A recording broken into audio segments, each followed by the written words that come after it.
Cette conférence de presse avait pour objectif de faire le point des résultats de plusieurs semaines de travaux déterminants sur la question de la cartographie des offres de formation et de capacité d'accueil dans les établissements supérieurs et les écoles d'enseignement supérieur public pour les nouveaux bacheliers de l'année 2024. La cartographie des offres de formation et des capacités d'accueil dans les établissements d'enseignement supérieur est un élément crucial et important pour guider les futurs étudiants dans leur choix post-bac.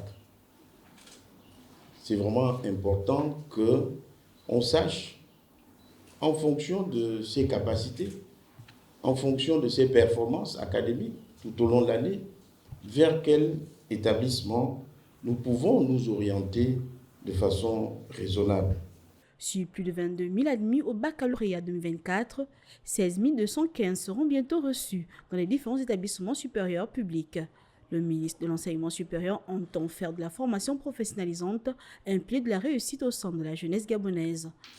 L'une des décisions majeures que nous avons prises au terme de ces assises, appliquant en cela les instructions du président de la transition, c'était effectivement d'évaluer les offres de formation, de revisiter les offres de formation et donc de demander à tous les établissements d'enseignement supérieur public de revoir leur offre de formation, de dire clairement quelles sont les formations qu'ils abandonnent parce qu'elles ne répondent pas aux attentes, aux besoins actuels. Cette cartographie ne concerne que les bacheliers de l'année 2024. Le ministère ainsi que l'ensemble de ses partenaires du secteur public sont prêts à relever ce défi pour la réussite de la jeune élite gabonaise.